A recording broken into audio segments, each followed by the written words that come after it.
perusahaan dan tantangan bangsa. 1. Kemiskinan. Kemiskinan adalah keadaan saat ketidakmampuan untuk memenuhi kebutuhan dasar seperti makanan, pakaian, tempat berlindung, pendidikan, dan kesehatan. Kemiskinan dapat disebabkan oleh kelangkaan alat pemenuh kebutuhan dasar atau sulitnya akses terhadap pendidikan dan pekerjaan.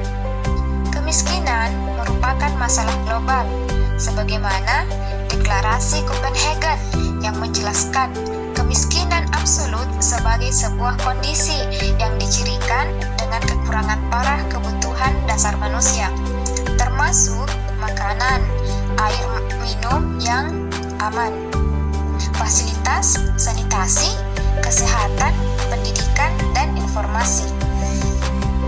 Bank Dunia menggambarkan sangat miskin sebagai orang yang hidup dengan pendapatan kurang dari 1/2 hari. Berdasarkan standar tersebut, 21% dari pendapat dunia yang berada dalam keadaan sangat miskin. Dan lebih dari setengah penduduk dunia masih disebut miskin pada tahun 2000. Yang kedua, gizi buruk. Gizi buruk adalah suatu keadaan kekurangan konsumsi zat gizi yang disebabkan oleh rendahnya konsumsi energi protein dalam makanan sehari-hari, yang ditandai dengan berat dan tinggi badan tidak sesuai umur atau di bawah rata-rata, dan harus ditetapkan oleh tenaga medis. Selanjutnya, pengertian sumber daya manusia. Sumber daya manusia adalah manusia yang dipekerjakan atau dituntut untuk mengolah sesuatu dalam sebuah perusahaan atau organisasi, serta memikirkan rencana untuk mencapai tujuan bersama dalam sebuah perusahaan atau organisasi tersebut. Selanjutnya, faktor-faktor penyebab rendahnya sumber daya manusia di Indonesia. Yang pertama, pendidikan. Kualitas pendidikan di Indonesia tidak luput dari sorotan pemerintah dan juga masyarakat Indonesia sendiri. Di bidang ini, masih banyak masyarakat Indonesia yang memilih atau terpaksa untuk putus sekolah, biaya yang mahal, dan perekonomian keluarga yang terbilang miskin. Yang kedua, kesehatan. Kurangnya perhatian akan kesehatan juga menjadi faktor penyebab rendahnya sumber daya manusia di Indonesia. Kurangnya vitamin dan gizi pada tubuh manusia menyebabkan manusia itu sendiri akan terus-menerus sakit karena daya tahan tubuh mereka yang rendah, terutama sering terjadi pada anak-anak. Yang ketiga, ekonomi. Sumber daya manusia yang berkualitas dapat membuat perubahan perekonomian masyarakat di Indonesia. Namun, pada saat ini, tingkat sumber daya manusia yang rendah hanya akan mempersulit perekonomian Indonesia sendiri. Selanjutnya, cara meningkatkan kualitas sumber daya manusia di Indonesia. Kondisi sumber daya manusia di Indonesia yang rendah dibandingkan dengan negara lainnya harus dijadikan acuan dalam mencari cara untuk meningkatkan kualitas sumber daya manusia di Indonesia pada saat ini. Ada berbagai faktor yang harus diperbaiki di Indonesia saat ini. Pertama, pemerataan kualitas dan fasilitas pendidikan di Indonesia, termasuk sekolah-sekolah atau tingkat pendidikan lainnya yang berada di kawasan terpencil.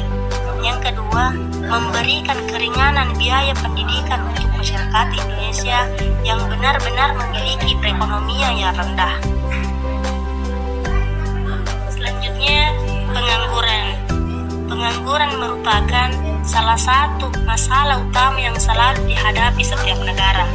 Jika berbicara tentang masalah pengangguran, seperti berarti tidak hanya berbicara tentang masalah sosial, tetapi juga berbicara tentang masalah ekonomi. Pengaruh terhadap pertumbuhan ekonomi suatu negara, khususnya negara yang sedang berkembang seperti di Indonesia. Pengangguran merupakan salah satu penyakit ekonomi yang sangat berpengaruh terhadap tingkat pertumbuhan ekonomi. Pengangguran mengakibatkan orang tidak memiliki pendapatan dan mendorong mereka jatuh ke jurang kemiskinan. Secara umum, pemerintah mengatasi pengangguran dengan mengupayakan memperluas kesempatan kerja, baik di sektor pemerintah maupun di sektor swasta. Peranan wirausaha. Yang pertama yaitu membuka lapangan kerja. Membuka lapangan kerja baru adalah menciptakan pekerjaan itu sendiri merupakan solusi untuk memperoleh penghasilan dan juga kita dapat keuntungan lebih besar daripada karyawannya. Adapun cara untuk menciptakan lapangan kerja, yang pertama yaitu mulai dari yang Anda sukai. Seperti yang banyak orang katakan, melakukan sesuatu itu dimulai dari apa yang kita sukai. Karena kalau kita menyukainya, maka kita akan melakukan pekerjaan tersebut dengan sepenuh hati. Yang kedua, yaitu tidak takut gagal. Seperti kita ketahui, banyak orang di luar sana yang ingin melalui usahanya, tetapi karena perasaan takut akan kegagalan yang menghantui mereka, sehingga untuk memulai usaha tak mampu. Jadi sangatlah penting untuk melepas rasa takut sebelum memulai suatu pekerjaan. Kesenjangan ekonomi. Kesenjangan ekonomi terjadi akibat adanya ketimpangan dalam distribusi pendapatan antara kelompok masyarakat berpenghasilan tinggi dan kelompok masyarakat yang berpenghasilan rendah. Sejumlah upaya untuk mengurangi kesenjangan ekonomi, di antaranya pemberantasan korupsi, mengutamakan bidang pendidikan, mengembangkan ekonomi lokal, dan mempercepat konektivitas pembangunan antar wilayah, mendorong kewirausahaan bagi masyarakat, penyederhanaan sistem birokrasi atau peraturan-peraturan resmi mengenai pembangunan sektor pertanian dan industri. Masalah yang umumnya dihadapi oleh negara berkembang seperti Indonesia adalah tingginya tingkat kemiskinan dan pengangguran, rendahnya tingkat kesejahteraan dan pendidikan, mahalnya harga pangan dan kesehatan, dan sebagainya. Cara untuk mengatasi masalah-masalah tersebut diperlukan peran kewirausahaan dalam perekonomian Indonesia.